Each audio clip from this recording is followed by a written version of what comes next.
Ganz kurze Gegenprobe in den Raum. Vielleicht, wenn alle mal kurz ihr Smartphone hochhalten könnten, auf dem Shazam installiert ist. Das ist ja mal eine ganze Menge. Wer von Ihnen hat denn darauf schon mal irgendwo in einer Bar gesessen und einen Song shazamt? Damit ist schon so halb erklärt für die anderen, die keinen Shazam installiert haben, was das denn so ist. Also man hört irgendetwas und denkt sich so, was ist denn das zur Hölle? Und dann kommt da was. Und dann sitzt man auf einmal vor dem Fernseher und sieht einen Werbespot von Toyota oder irgendeiner anderen Automarke, ist jetzt völlig egal, in diesem Fall war es Toyota. Und zwei Tatortkommissare erzählen irgendwas und darunter blinkt so ein Shazam-Logo und dann steht da, Shazamme diesen Werbespot. Und dann macht man das. Natürlich ist der Spot längst vorbei, bis man sein Handy aus der Hosentasche rausgekramt hat. Nein, natürlich nicht, das ist ganz klar davor. Naja, jedenfalls kommt danach gleich nochmal der Werbespot und dann kommt man auf eine mobile Landingpage dieses Autohändlers und kann dort auf einmal mit dem Werbespot interagieren. Das sind ziemlich spannende Werbeideen und ich freue mich deswegen ganz besonders, jetzt jemanden begrüßen zu dürfen, der uns eine Keynote hält, der nämlich genau von diesem Unternehmen kommt und dort genau für diesen Bereich verantwortlich ist. So, I will now switch to English to introduce Josh Partridge, Director EMEA from the Shazam advertising system. And at Shazam, they are working closely with broadcasters and advertisers to help them to make their first step into second screen engagement. Welcome, Josh. Thank you. Thank you. Cheers.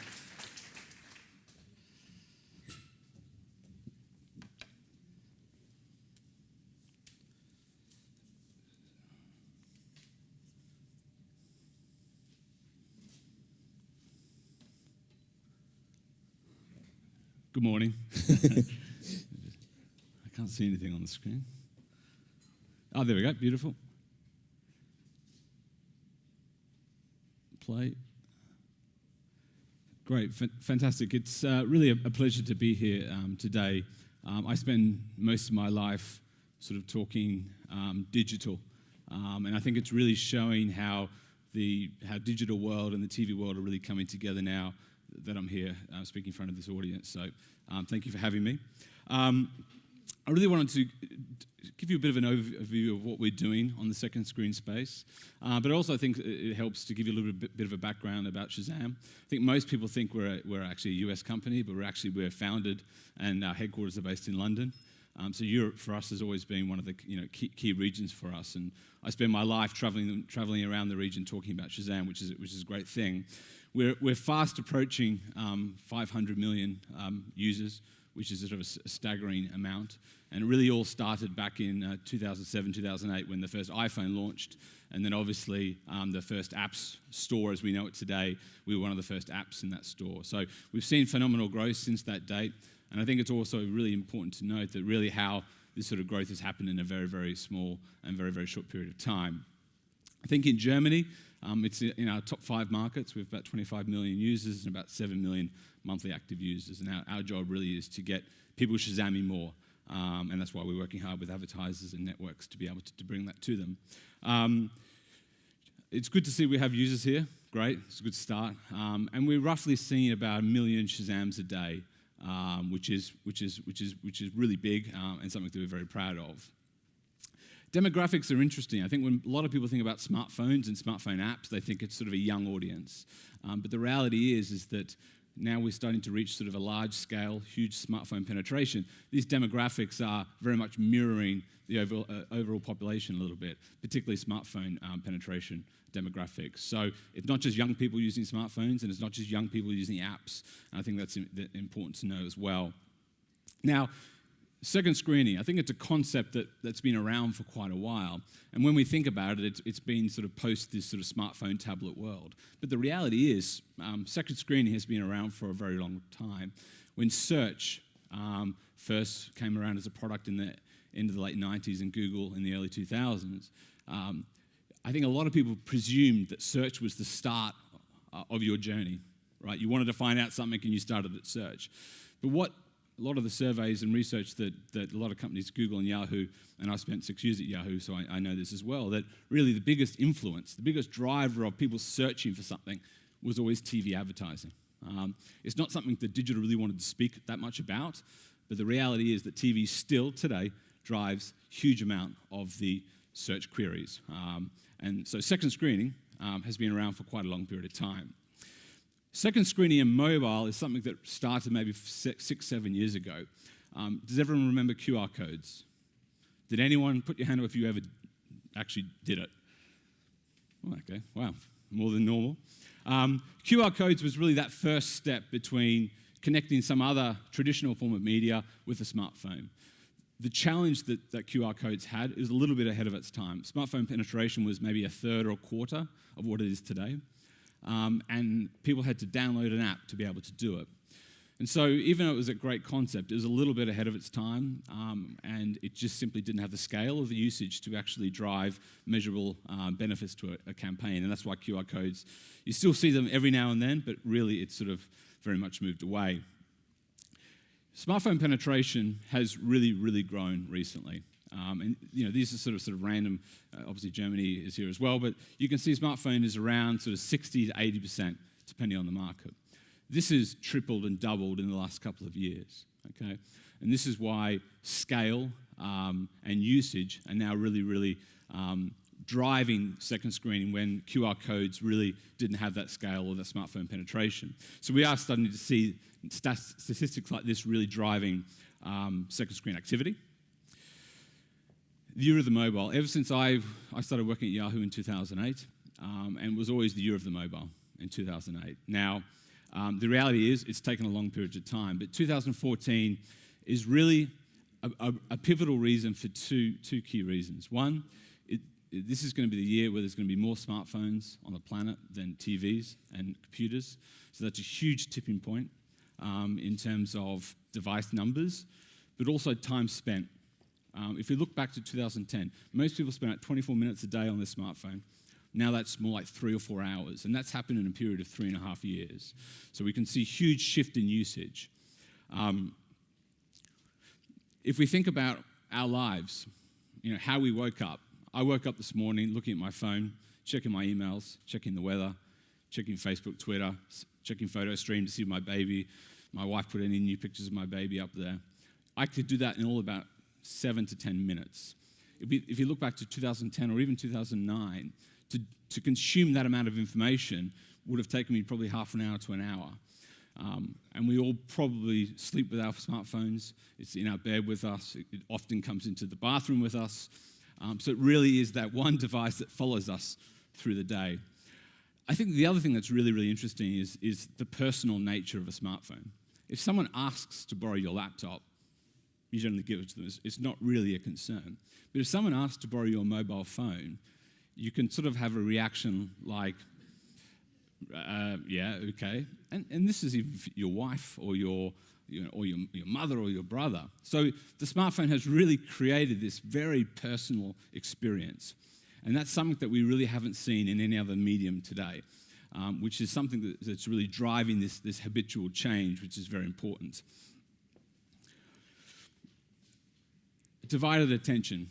So we've started to do some surveys to actually think about how people are actually engaging with the second screen, and TV being that main medium. We're seeing that depending on the country, between 60 to 90% of people, whilst watching TV, have either a smartphone or a tablet in their hand. Okay, they're doing all sorts of different things, but this sort of multitasking is not new. And I think if you all look at yourselves or your friends, you see this. So it's not really something I've got to convince. So we're really starting to see this second screen at scale, really in people's hands to engage further. Now, when I first saw this slide, I was like, really? It's 42 hours of mobile and 35 hours of TV? It's a lot of TV and that's a lot of mobile. But when I started to break it down by day, it kind of makes sense. I think people look at their smartphone 150 times a day, right? That's a lot of times. And again, if I look at my own life, I kind of believe it. Yeah, it is true. And nearly 90% of the time you are browsing the internet, it's actually on your smartphone.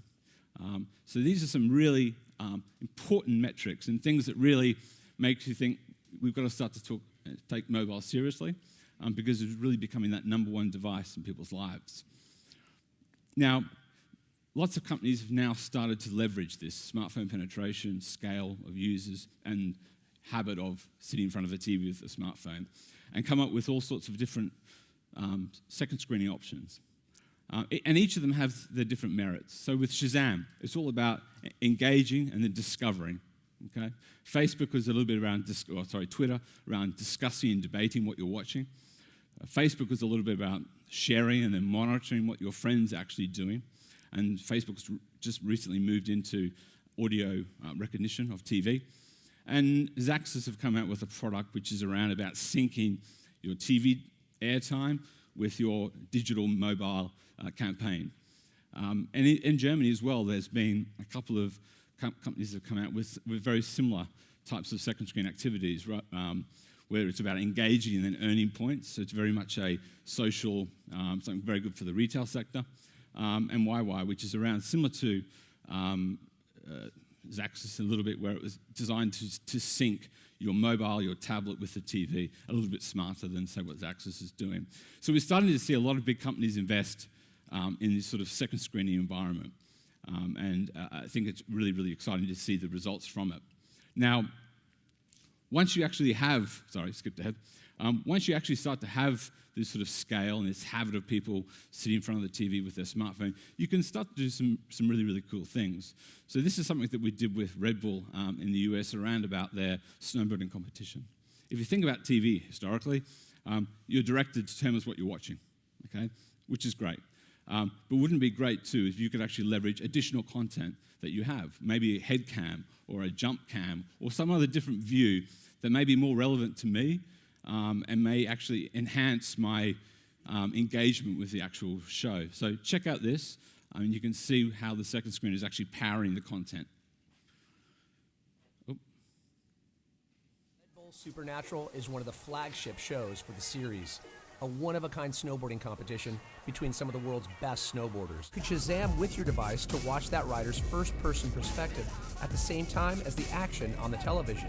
Each video was individually unlocked as the show progressed. By Shazam enabling Supernatural, fans experienced and shared dream runs from the best mountain shredders in the world. So it's really a simple concept. As TV networks, you have huge amount of content, but giving the ability for users to make it a little bit more personalized and consume more of that content really increases engagement. And you can see from this particular example, it really is leveraging the power of the second screen to give you that type of additional information. Now, there are clearly challenges. What we've seen in many countries is a lot of second screen apps have come about and failed. A lot of the TV networks had mixed results in the success of their second screen apps. And I think there's 4 key reasons why they've had those challenges. The first one is scale, right? To do anything, to invest time in anything, you need to be able to get the maximum return on investment, which is people.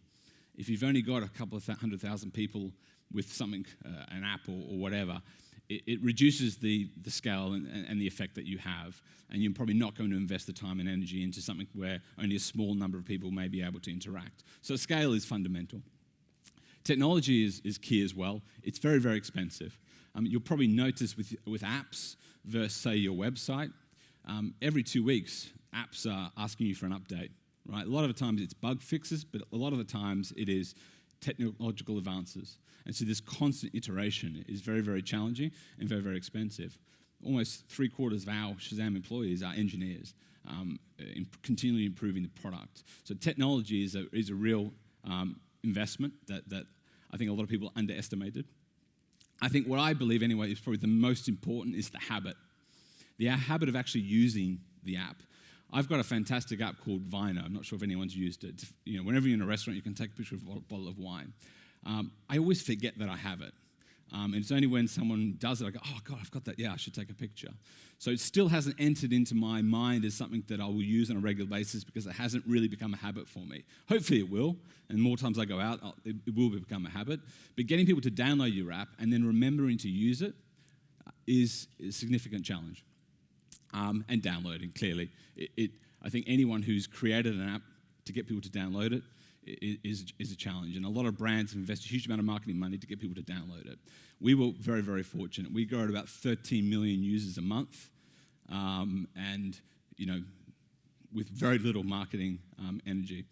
So we've seen unbelievable growth. And a lot of it's down to word of mouth, which is something that you you can't necessarily replicate it. So it happens or it doesn't. So they're really the 4 key challenges. What we've also noticed from our users is that people who Shazam music and people who Shazam TV on content are much more likely to use their second screen to have conversations, to research, and also to purchase as well. So we've started to do lots of research with Nielsen to actually start to measure this type of engagement levels. And we've seen some really great results, which we always can share with you. Engagement is something that is really, really important. If we think about X Factor in the US, the original engagement model was watching it and then SMSing to vote. When you get to season 9 or season 10 of X Factor, and SMSs as a technology to actually engage is sort of starting to wither away slightly, they really wanted to figure out a new way to get people to re-engage with the brand. So we worked very closely with X Factor and American Idol for Shazam to be the way to actually discover the artist, but also to be able to vote. And they've seen a significant increase in actual engagement. And this is really just a test of the time of technology moving on, and the network realizing that they need to move on as well with an ability to engage. And we've seen some great results. We continually do stuff with other networks as well, the Academy Awards, Country Music Awards, Billboards, Grammys. We did the Brit Awards in the UK, and we're hoping to do something very, very soon in Europe. I can't say too much more about it, but we're working hard on doing a similar type of thing in Europe as well to really drive that engagement for the network.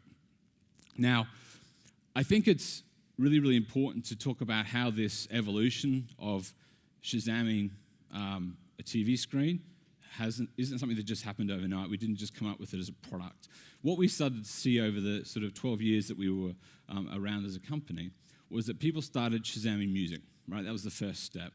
And then they started to Shazam music in MTV, music TV programs. And that was really that first step towards Shazamming radio to Shazamming the TV screen.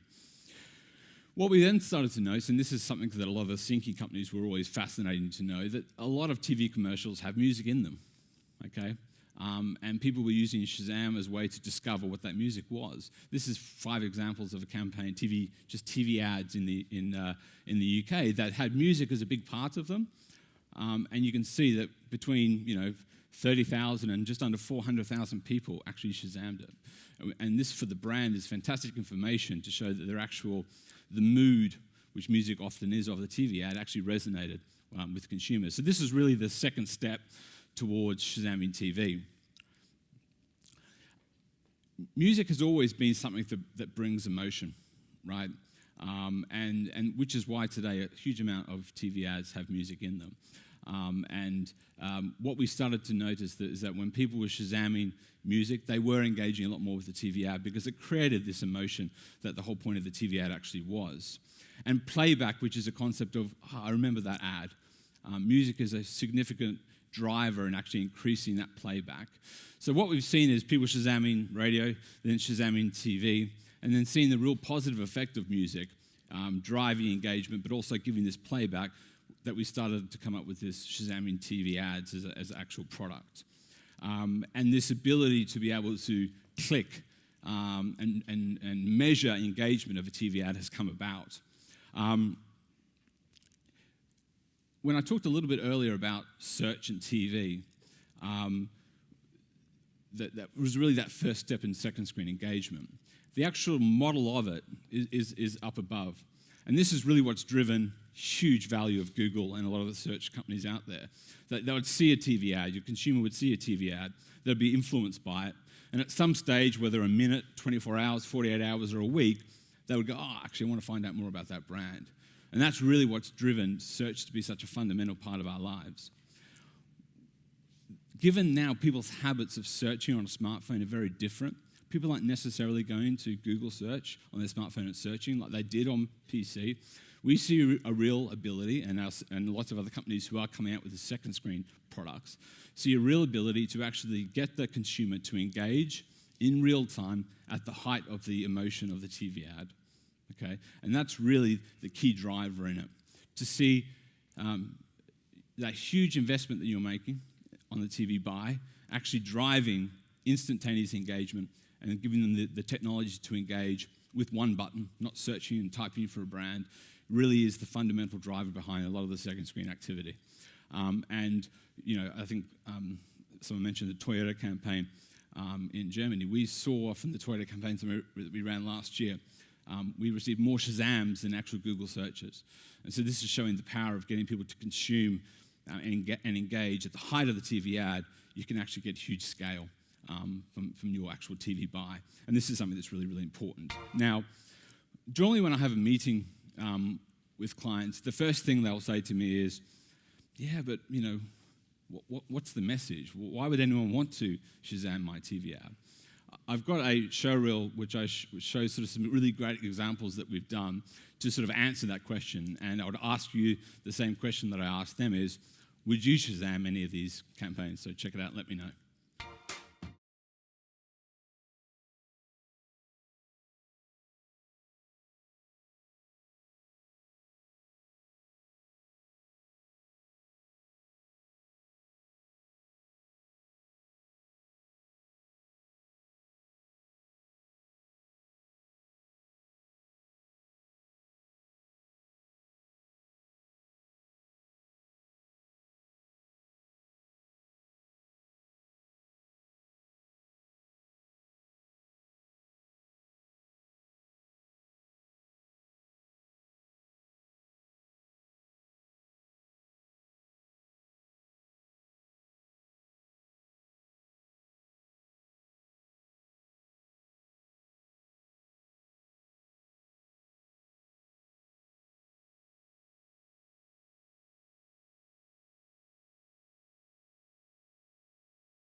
So whether it's getting behind the scenes footage, helping you build out a CRM of people that may want to try your product, chance to win something, no matter what it is, there's always a real undertone for your TV ad. And you can see a very diverse range of categories there. Have a real clinical message they wanted people to engage with. And so getting people to actually hit that button and take that next step to engagement is something that I think is really, really interesting. I think most people think that it needs to be something amazing like, win a trip to space or win free tickets. The biggest campaigns that we've had have been more about just finding more about an information. And that I'm continually surprised about what actually people want to take that next step about. So you don't need to give away a car or anything to get people to engage. Just giving them the ability to actually find out more information is something that is really, really powerful, and we've seen. So would anyone put your hand up if you would have Shazammed any of those? Ooh, tough audience, yeah. Not even the Victoria's Secret one, really? Yeah, there you go, truthful. So I think the other thing which is really, really interesting too, originally when we started this sort of Shazam product, you Shazam, where do you go? Now lots of brands are investing heavily in mobile websites. If you think back maybe even a year and a half ago, most of our campaigns, we had to create something for the clients. Nearly 80 to 90% of our TV campaigns now are actually driving users to the brand's actual site. But there's a huge amount of creative things you can actually do. That one button is all you need to do to take the consumer from one screen to the other and then share more content or information. And you can see from this particular slide, there's an infinite number of things you can do once you've captured them, and really to sort of drive that 30-second TV spot driving out to 1 to 2 to 3 minutes of continual engagement after that. So that's the possibilities you can actually do. I think one of the other things which is I suppose I see as a real benefit is actually being able to unlock insights. Okay, the mobile phone, like the digital world, is very, very accountable. Every time you Shazam something, we know where you are, we know what time of day it is, and then we'll know what TV campaign that actually aligned to. So it's really driving the ability to actually start to measure engagement of your TV buys, and then helping you to be able to buy smarter in the future. We're running lots of World Cup campaigns now in many, many markets. And it's really, really interesting to see which TV spots are driving the most engagement. Is it during a game, right, the ad break in between a game? Is it pre-game? Is it after game? Or is it in the lead up to a game? So these are the types of things that probably you would presume is going to be during the game. But then again, a lot of people think, well, who wants to be distracted? Most people get frustrated when there's ads in between actual play. So being able to actually start to understand what people like and how they want to engage at what time is something, again, that we're starting to unlock and provide that types of information to our clients. I think one of the other interesting things is around the geolocations. I think a lot of brands run national campaigns, but do you really know if it's actually resonating across the country? There's lots of different dialects, lots of different languages, and a great example of this is Switzerland, where there is 3 languages. We work with a brand who was running the same TV buy for a couple of years. What we actually started to deliver them was a heat map of activity to say, let's plot every Shazam to see if your national campaign is truly national. I think the thing we actually unlocked was from Geneva to Zurich, huge engagement. But the whole south was literally a blackout. And the simple reason was they were running French and German campaigns in the Italian part of Switzerland. And clearly, if it's not in your local language, you're probably not going to engage with it. So very, very simple insights that you can actually put on one page so the client can actually see, oh my God, yeah, actually it's not working at all, is really unlocking this sort of insights. We talk a lot about big data. For me, big data is insights that you can make smart decisions next time. And we're only starting to actually unlock that information to give that sort of decision-enabled insights. But it's something that you'll see really, really grow very, very quickly. Now in Germany, we've been running campaigns now with our partner SmartClip for nearly a year and a half. And we've had in Germany, just in Germany alone, on Shazam-enabled TV ads, nearly 1 million people Shazam them. So that's big numbers of people. And what we're seeing is that's actually growing year over year. So smartphone penetration continues to grow. So we saw sort of doubling of people Shazamming TV ads from 2012 to 2013. And in just the quarter we've gone now, we've seen again that continue to grow. Germany still has probably maybe another 20 points of smartphone penetration to come. So we're going to see, again, continue to see these numbers continue to increase, which is really showing that second-skin engagement, whether it's with Shazam or other partners, is something that's growing and continuing to scale, which is fundamental for marketeers. Engagement. Now, anyone who's worked in the digital world knows that if the people who actually click on an ad when you see it on your computer screen, and then you take that next step to engagement, is often less than 1%. So we call that in the digital world click engagement. So you click on an ad, and then you take the next step, whether it's you enter your information or make a purchase. It's less than 1% of people who actually do that. What we've seen with people who Shazam an ad is that 70% or more of them always take that next step, which is showing that you may have a smaller audience than a total digital campaign, but that audience is engaging very, very, very highly. And we continue to monitor this. It varies across different categories, and you can see on this particular slide where we've started to actually measure Shazam-enabled campaigns versus non-Shazam-enabled campaigns with Nielsen. Thank you, 2 minutes. That we've started to see a huge increase in engagement and some of the other key brand metrics that are fundamental for a marketeer. So engagement is continuing to increase, but what we're starting to now see is the scale to actually back up the investment in time and energy is starting to really ramp up now. I think the final thing to talk about is the future. Where do we see things going? We've recently launched 2 exciting partnerships, one with iOS 8 and Apple, and the other one with Google Glasses, where Shazam will be the power behind sound recognition.